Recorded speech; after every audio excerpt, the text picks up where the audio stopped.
Bismillahirrahmanirrahim. Warabi'u utawi maceme ahli falsafah kan nomor 4 di falsafah wong ahli falasifin kemarin dikatakan ilmu falsafah itu bukan ilmu yang sebenarnya, bukan ilmu tersendiri. Balik ilmu falsafah niku ada 4 juz, 4 bagian. Pertama bahas masalah hindasah wal hisab.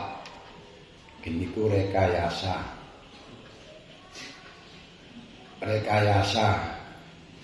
perancang itu berarti tentang keinsinyuran, kearsitekan. Insinyur itu perancang. Yang dibahas di dalam hal ini adalah hisab. Nah, masalah hitung-hitungan. Nah, ini termasuk akhirnya jadi arsitektur di dalam masalah bangunan, dalam masalah tata ruang kota dan lain sebagainya. Niku golongane ahli falsafah. Nah, sing kaya ngeten iki ora dicegah kecuali kalau memang melebihi dari batas-batas ilmu yang dilarang.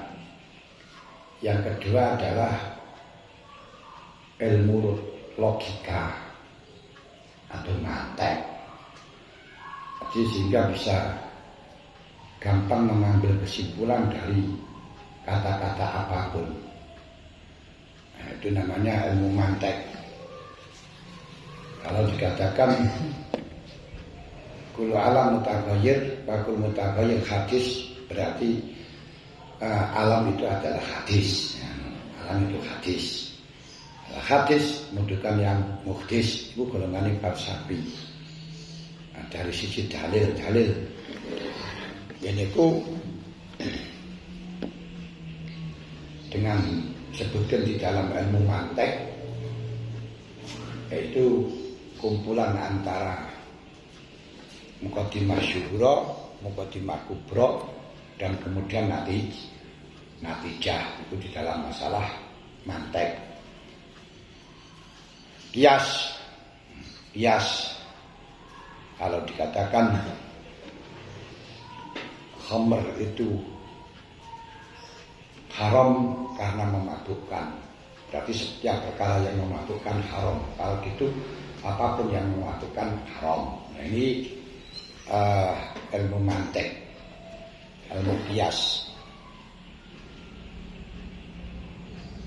Nah, seperti ini masuk di dalam ilmu kalam.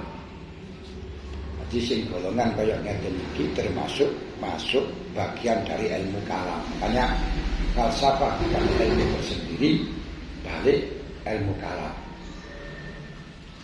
Yang ketiga, bagian daripada ilmu mantek, yaitu masalah ilahiyat, bahas masalah ketuhanan, masalah ateisme. Ini ku bahas tentang zat Allah, sifat Allah. Ini pun juga masuk di dalam ilmu kalam.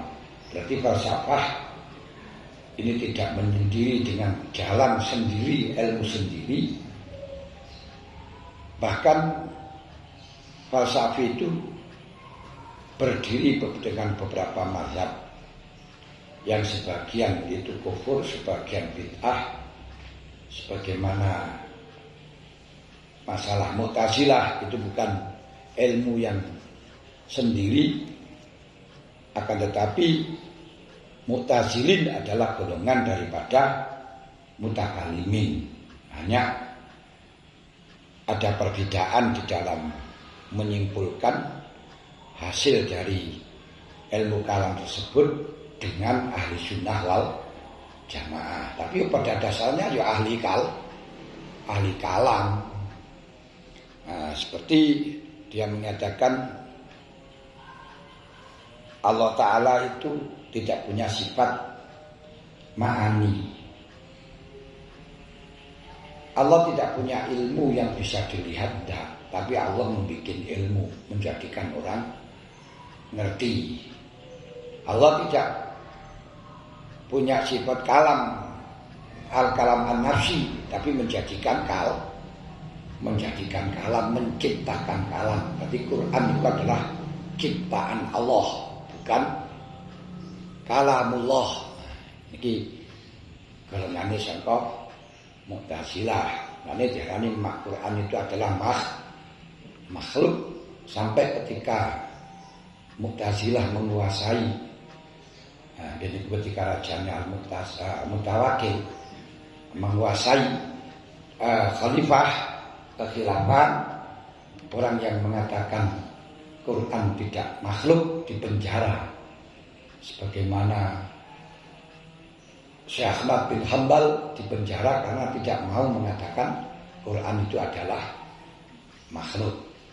Namun Imam Syafi'i bisa lolos karena politiknya. Ketika dipanggil untuk mengatakan Quran itu makhluk, dia mengatakan Taurat, Zabur, Injil, Quran. Ini hadis. Nah, ini kan hadisnya bukan Tauratnya, Zaburnya, tapi ini hadis. Nah, ini lah ini. Akhirnya selamat. Nah, sebagaimana Ibnu Mas'ud ketika dipanggil oleh Abu Yazid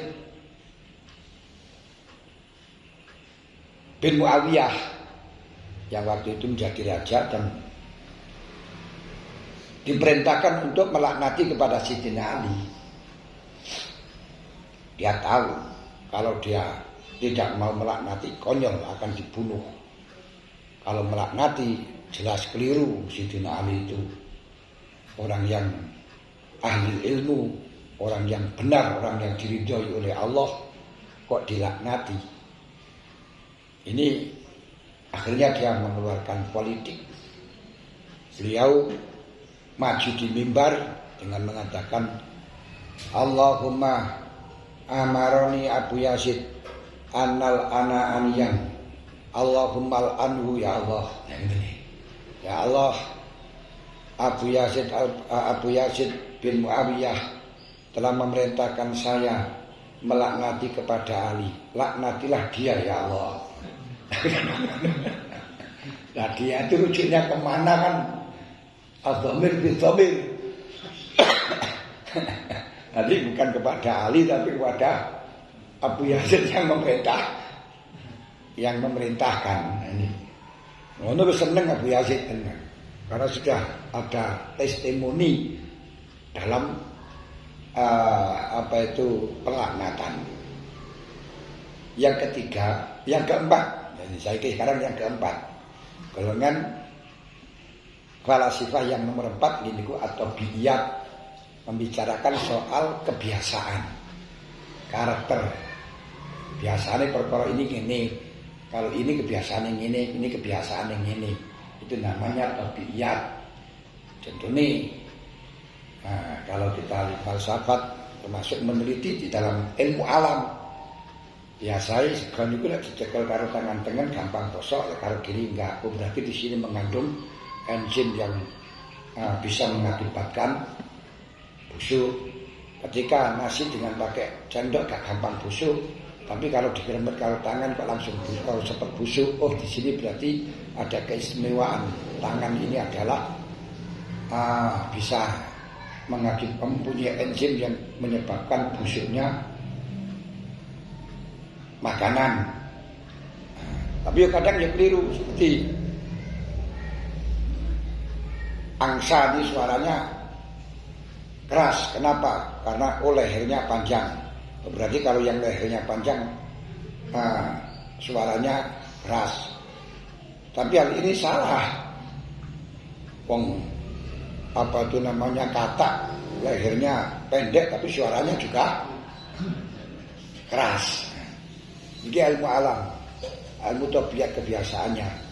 Kebiasaannya suket-suket yang berada di samping sungai ini subur-subur. Kenapa? Karena selalu kena air. Ini falsafah dalam yang keempat. golongan falsafah yang keempat yaitu tabiat. Nah, berarti yang biasa kena air itu bisa subur. Tapi itu terbantahkan. Ada rambut yang selalu kena air juga bisa. Bisa subur ya. Alis kita ini juga kena air terus, tapi nggak subur-subur, nggak terus panjang lah ini ya. Itu terbantahkan dengan kami. Makanya itu ilmu kebiasaan yang semacam itu. Dan itu nanti akan ada gunanya di dalam hal-hal yang bisa urusan kedokteran. Nah, contohnya apa itu namanya